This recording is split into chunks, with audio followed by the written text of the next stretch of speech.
ಅಸ್ಸಾಂನಲ್ಲಿ ಅಪರೂಪದ 11 ಹಲ್ಲಿಗಳು ಪೊಲೀಸ್ ವಶಕ್ಕೆ.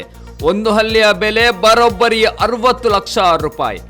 ಅಸ್ಸಾಂನ ದಿಬ್ರುಗಢದಲ್ಲಿ ಶುಕ್ರವಾರ ಪೊಲೀಸರು 11 ಅಪರೂಪದ ಟೋಕಿಗೆಕ್ಕೋ ಹಲ್ಲಿಗಳನ್ನು ವಶಪಡಿಸಿಕೊಂಡು 3 ಕಳ್ಳ ಸಾಗಾಣಿಕೆದಾರರನ್ನು ಬಂಧಿಸಿದ್ದಾರೆ.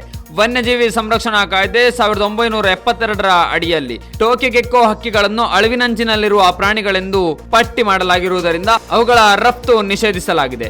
ಆರೋಪಿಗಳು ತಪ್ಪಿತಸ್ಥರೆಂದು ಸಾಬೀತಾದರೆ ಗರಿಷ್ಠ 7 ವರ್ಷಗಳ ಕಠಿಣ ಜೈಲು ಶಿಕ್ಷೆಯನ್ನು ಅವರಿಗೆ ವಿಧಿಸಲಾಗುತ್ತದೆ.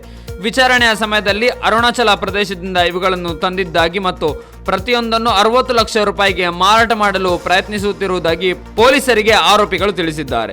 ಭಾರತದಲ್ಲಿ ಈ ಅಪರೂಪದ ಹಲ್ಲಿ ಪ್ರಭೇದಗಳು ಅಸ್ಸಾಂ ಮತ್ತು ಅರುಣಾಚಲ ಪ್ರದೇಶದ ಕೆಲವು ಪಾಕೆಟ್ಗಳಲ್ಲಿ ಮಾತ್ರ ಕಂಡುಬರುತ್ತದೆ. ಆದರೆ ಆಗ್ನೇಯ ಏಷ್ಯಾ ಮಾರುಕಟ್ಟೆಯಲ್ಲಿ ಅವುಗಳಿಗೆ ಹೆಚ್ಚಿನ ಬೇಡಿಕೆ ಇದೆ.